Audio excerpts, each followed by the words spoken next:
নমস্কার বন্ধুরা, আপনারা দেখছেন কুকিং হাউস অফ অনিমা। এখানে একটা ছিমের রেসিপি তোমাদের সাথে শেয়ার করব। তার জন্য আমি এখানে দেখো ছিম নিয়ে নিয়েছি। এই ছিমগুলোকে আমি কেটে নেব। এই ছিমের রেসিপিটা অনেকেই করেছো, কিন্তু আমিও করছি, সেটাই তোমাদের সাথে শেয়ার করছি। আর এর মধ্যে আমি কি কি দেব প্লিজ তোমরা দেখতে থাকো বন্ধুরা, স্কিপ করো না।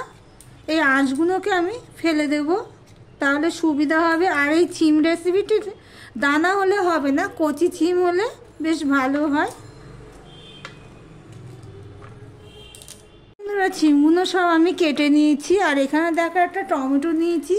এটা দেশি টমেটো, খুব টক হবে, সেই জন্য আমি ছোট দেখে নিয়েছি। আর টমেটোর এই দিকটা আমি এইভাবে কেটে নিলাম। এদিকে দেখো একটা প্রেসার কুকার বসিয়ে দিয়েছি। আর এখানে দেখো ছিমগুলো আমি ধুয়ে নিয়েছি, টমেটো ধুয়ে নিয়েছি, সাথে নিয়ে নিয়েছি মিডিয়াম সাইজের দুটো আলু। এবার আমি এগুলো এখানে দিয়ে দিলাম। এই পর্যন্ত যারা ভিডিওটি দেখছো, লাইক দিতে ভুলে গেছো, চট করে একটা লাইক করে দিও।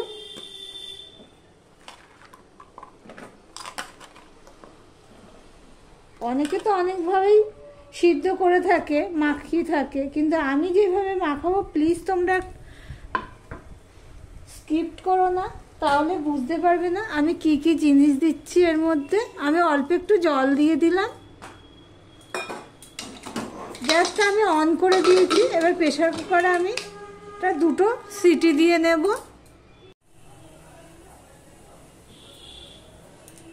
দেখো বন্ধুরা, প্রেসারে সিটি পড়ে গেছে একটা, আরেকটার জন্য ওয়েট করছি।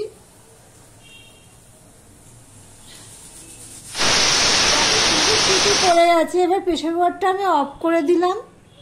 দেখো বন্ধুরা, দুটো সিটি দিয়ে আমি গ্যাসটা অফ করে দিয়েছিলাম।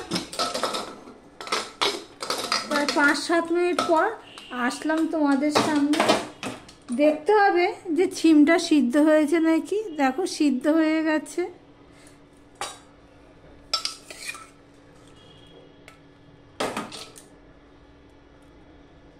আলুও সিদ্ধ হয়ে গেছে। এবার আমি এটা একটা জায়গায় তুলে নিচ্ছি। টমেটোটার খোসাটা আমি ফেলে দেব।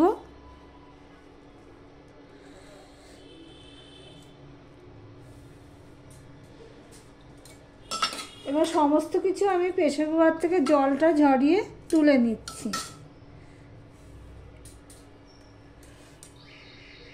দেখো বন্ধুরা, একটা কড়াই বসিয়ে দিয়েছি। আর এদিকে আমি সমস্তটা তুলে নিয়েছি, আলু, ছিম, টমেটো। এবার কড়াইতে আমি তেল দিয়ে দিচ্ছি। আমি সর্ষের তেলেই দেব।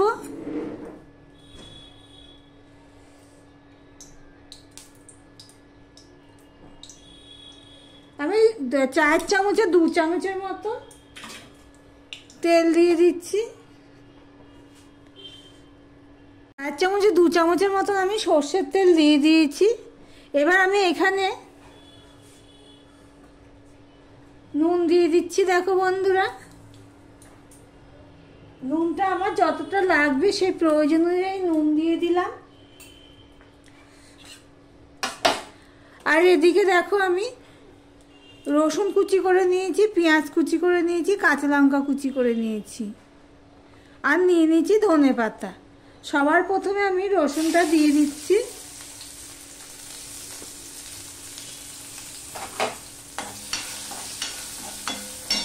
পেঁয়াজটাও দিয়ে দিলাম, কাঁচা লঙ্কাটাও দিয়ে দিলাম।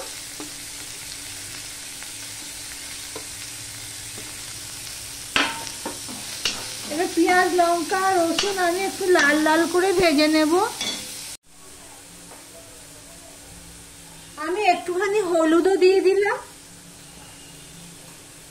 আর এদিকে পেঁয়াজ রসুনটা লাল লাল করে ভাজা হতে থাক। আর এদিকে দেখো আমি সব কিছু হাতের সাহায্যে একটুখানি চটকে নিচ্ছি। গরম আছে, ভালোই লাগছে, খুব ঠান্ডা পড়েছে। আর এই গরম গরম হাতে লাগছে জলটা। এখন রান্নার সময় তো জল ঘাটা যায়, হাতটা পুরো বরফ হয়ে গেছে, কিন্তু এই গরম গরম পেস্ট করছি হাত দিয়ে, ভালোই লাগছে। মোটামুটি আমি পেস্ট করে নিয়েছি।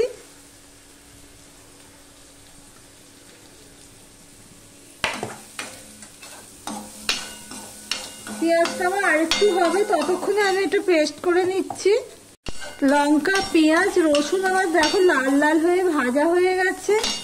এই অবস্থা দেখো আমি এগুলো সব হাতে পেস্ট করে নিয়েছি, সেটা আমি এখন দিয়ে দিচ্ছি। আমার ভিডিওটি যদি ভালো লেগে থাকে তাহলে লাইক, কমেন্ট, শেয়ার করে দিও। যারা নতুন বন্ধু ভিডিওটি দেখছো এখনো পর্যন্ত সাবস্ক্রাইব করোনি, তাদেরকে অনুরোধ করছি সাবস্ক্রাইব করে পাশে থাকার জন্য। এবার আমি এটা ভালো করে আমি জলটা একটু আর জল রয়েছে সেটাও আমি শুকিয়ে নেব। আর পেঁয়াজ, রসুন এর সাথে সম্পূর্ণটা ভালো করে আমার যাতে মিশে যায়। হাতা দিয়ে দিয়ে দেখতেই পাচ্ছ বন্ধুরা।